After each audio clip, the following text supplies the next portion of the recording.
안녕하십니까. 2023년 4회 CBT 보건 문제입니다.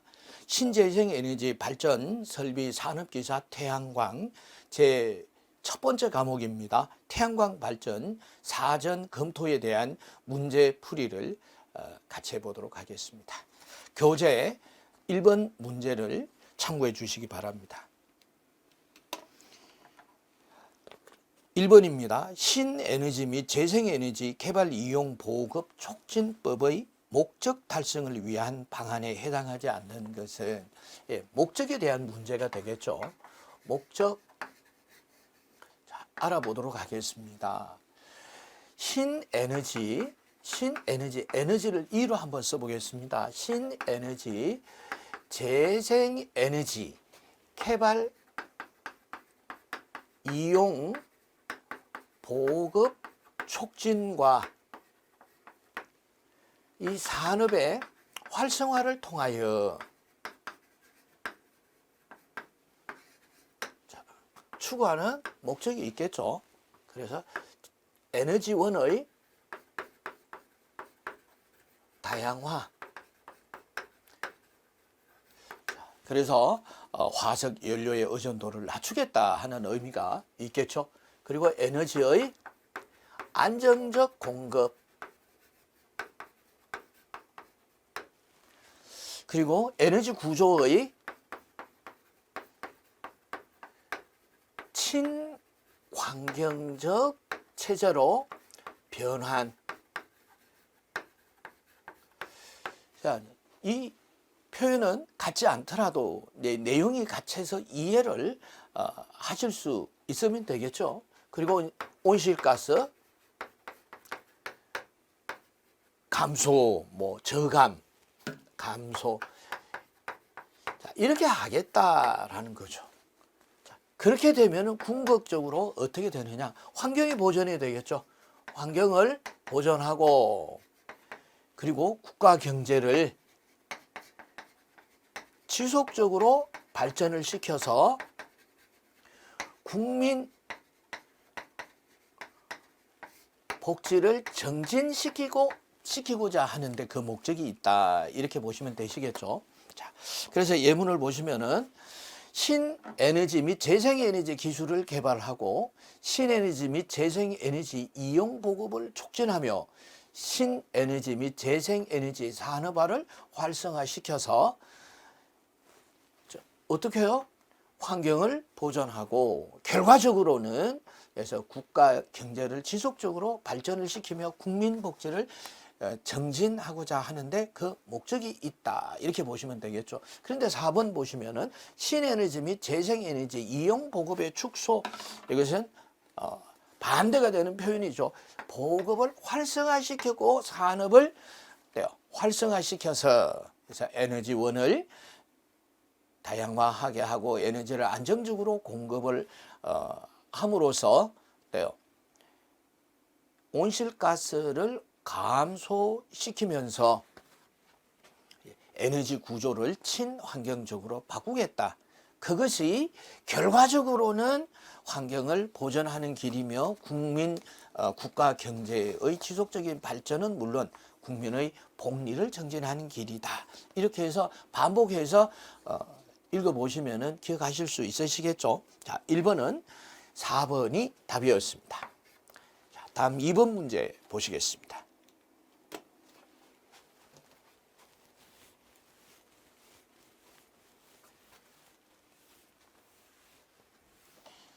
기후인자에 해당하지 않는 것은 기후인자예요.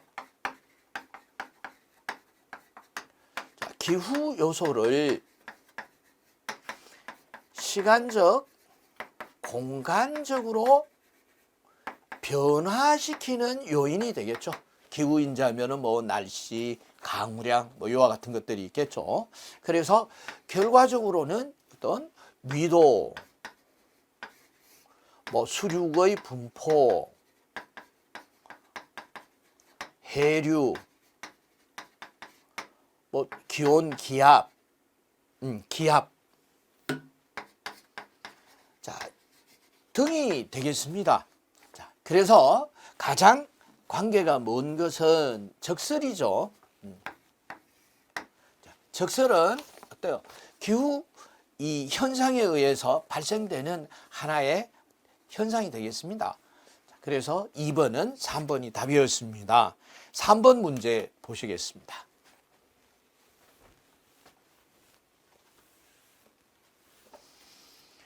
원하는 전기 출력을 얻기 위해 단위전자를 수십, 수백 장 직렬로 쌓았다. 자, 직렬로 쌓은 전지는 연료전지죠.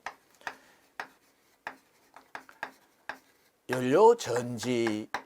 연료전지는 화석 연료를 기존의 화석 연료, 석탄이라든가 이 메탄, 천연가스, 가스와 같은 이러한 그 연료를 계질기를 통해서 수소를 추출하죠. 수소를 추출해서 연료전지에서 이 연료전지의 음극, 자, 양극, 이렇게 표현을 저는 이제 반대로 한번 표현을 해봤습니다.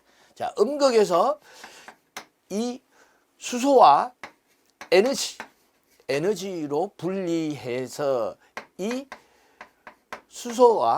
수소의 그 이온이죠. 이온이 이 전해질 적층으로 쌓여져 있는 전해질을 통과해서 산소와 결합해서 물이 되고 이 전자는 전력 변환 장치에서 인버터죠. 인버터를 통해서 AC로 계통에 접속이 됨으로써 그래서 효율이 전력 변환 장치에서 50% 물으로 이제 물이 변환하는 과정에서 온수가 발생을 하죠. 온도가 많이 높아지니까 온도를 이제 난방 용도로 쓰면 한 30% 정도의 효율을 보일 수 있겠습니다. 자, 그래서 답은 스택이죠. 4번 문제 보시겠습니다.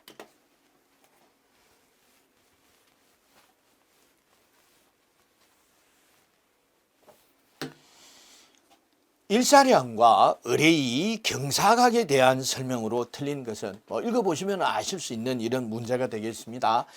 자, 경사면이 되겠죠. 경사면에 일사량이 책은 바로 돼 있죠. 경사면의 일사량이 의뢰의 경사각을 결정한다.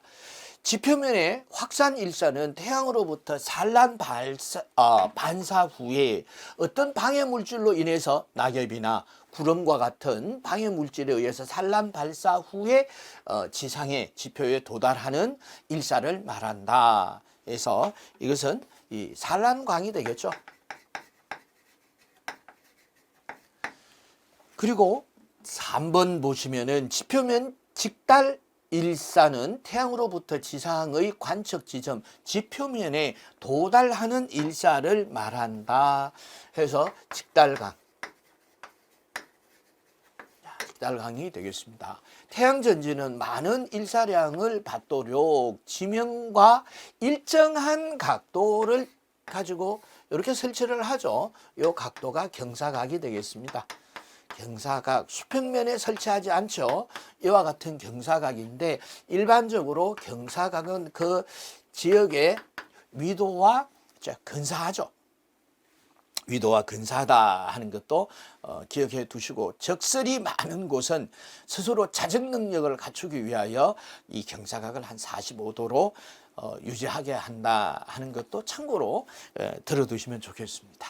자, 그래서 4번은 답이 4번이 되겠습니다. 다음 5번 문제 보시겠습니다.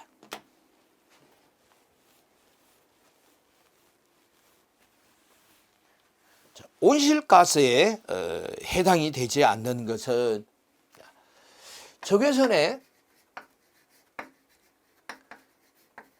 이 복사열을 흡수해서 재방출함으로써 흡수해서 거치는 것이 아니라 재방출함으로써 온실 효과를 유발시키는 유발시키는 대기 중의 가스 상태의 물질을 말하죠. 대기 상태, 가스 상태의 물질을 말한다. 이렇게 기억을 하시면 되겠습니다. 뭐가? 이것이 온실가스가 되겠죠. 그럼 온실가스는 어떤 종류가 있겠냐? 온실가스의 종류는 한번 봐두시면 좋겠습니다. 첫째, 이산화탄소, CO2가 되겠죠. 그리고 메탄가스, CH4, 그리고 아산화질소, N2O가 되겠습니다. 그리고 수소불화탄소, 불화탄소가 되겠죠. 그래서 HFC 탄소 계열, 그리고 과불화탄소에서 PFCS, 그리고 육불황,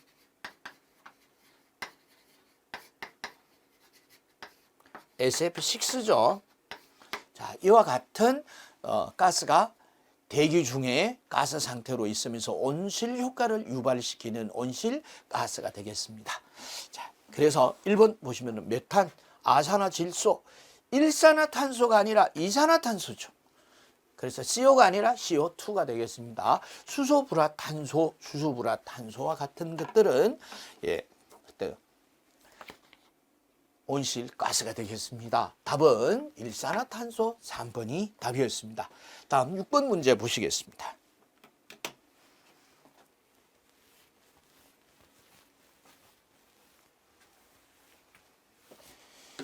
공사업자의 등록 취소 사유에 해당이 되지 않는 것은, 자, 등록 취소 사유, 이것도 꼭 기억을 해주시면 좋겠습니다. 그래서 등록 취소 사유,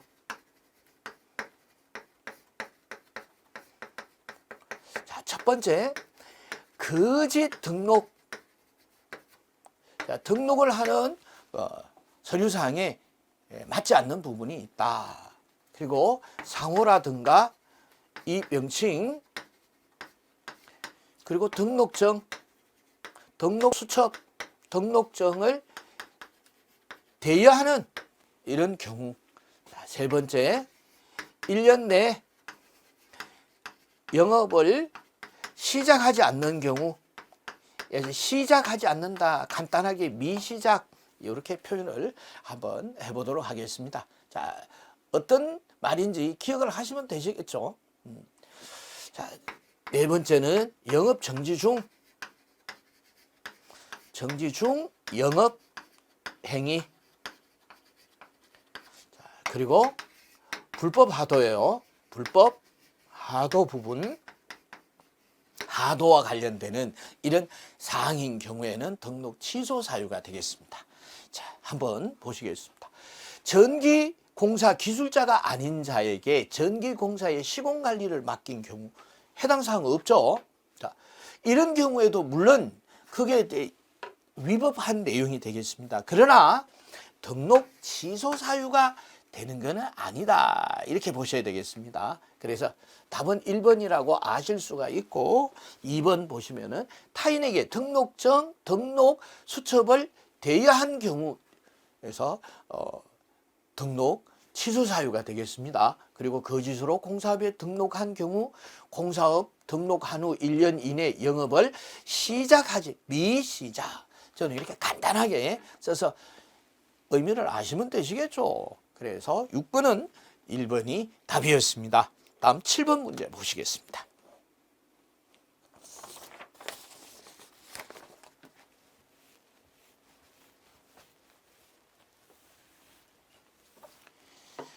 분산형 전원 배전 개통 연계 기술 기준에서, 자, 여기서 이렇게 기준을 한번 기억을 하는 것도 계속 반복해서 나오게 되니까 공부를 하시는 데 도움이 되십니다. 비정상 전압에 대한 분산형 전원의 비가, 비예요. 백분율에 대한 분리 시간을 으로 잘못된 것을 찾으세요. 그럼 분리 시간을 아셔야 되겠죠. 그래서 B가 50%보다가 작을 경우, 70%보다 작을 경우, 90%보다 작을 경우, 120%보다 작을 경우, 120% 이상일 때, 물론 요 50%를 초과하고 70%를 초과하고 110%를 초과하고 자, 요런 기준이 있습니다. 그래서 요 기준부터 먼저 항상 이런 표나 숫자를 기억을 하실 때는 요 구분을 먼저 기억한다 하는 것도 하나의 방법이 되겠습니다. 이 분리 시간이 되겠죠. 분리 시간은 0.5초, 2초, 2초, 1초, 0.16초. 그래서 숫자는 한 번에 기억한다. 이것이 가장 효과적인 기억 방법이 되겠습니다. 자, 그러면은 한번 보도록 하겠습니다. 자, 백분율이 5초 이상이 5초보다 작을 때 5초 작을 때 0.5초 맞습니다. 70초보다 미만일 때 이렇게 미만이죠. 70초 미만일 때 70% 여기 50% 70%죠. 70% 미만일 때 2초. 자, 110%를 초과하고 120% 미만일 때 자, 이렇게 보시면 되겠죠.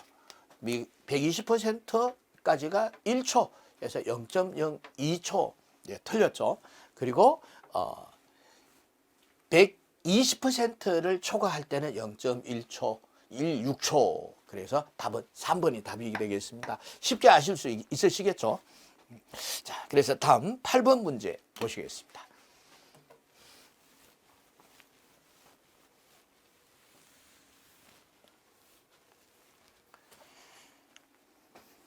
신에너지 및 재생에너지 개발 이용 보급 촉진법에 의거하여 산업통상자원부 장관이 정하는 신재생에너지 가중치 산정 시 고려사항. 가중치 산정 시 고려사항이죠. 고려사항은 어떤 사항들이 있을까 하는 것도 한번 반복해서 문제가 출제가 되니까 한번 기억해 두는 것도 도움이 되시겠죠. 첫 번째, 이제 환경이나 기술 개발 사항에 대해서 영향을 미치는 정도를 반영하겠다. 두 번째입니다. 두 번째는 발전 원가, 그리고 부존 잠재량,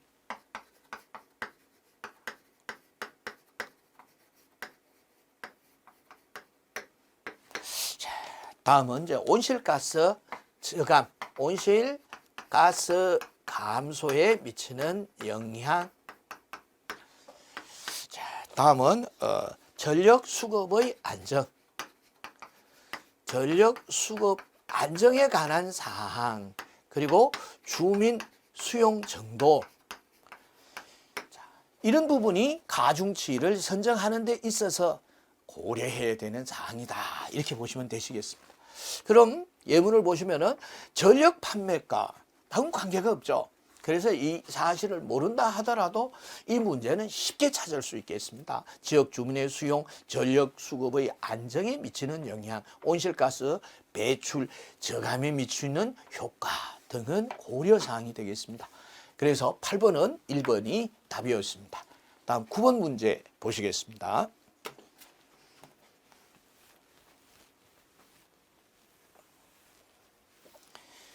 의무 공급량의 연도별 합계는 공급 의무자의 지난 연도 총 전력 생산량의 합계에 따른 비율을 곱한 발전량 이상으로 한다. 자, 그렇다면 2024년도의 의무 공급량은 어떻게 되냐? 그래서 지난 연도까지 다 기억을 못합니다. 그래서 2024년, 2025년, 2026년 이후 이렇게 보시기로 하겠습니다. 그래서 2024년은요 17%, 17.0%, 그래서 20.5%, 5%, 그리고 25%. 자, 이렇게 보시면 되시겠습니다. 그래서 지난 연도는 다 못 외우십니다. 그래서 앞으로 현재가 24년이잖아요. 24년, 25년, 26년은 좀 기억을 해 주시면 좋겠습니다. 자, 그래서 2024년은요 17% 하니까 9번은 2번이 답이었습니다. 자, 다음 10번 문제 보시겠습니다.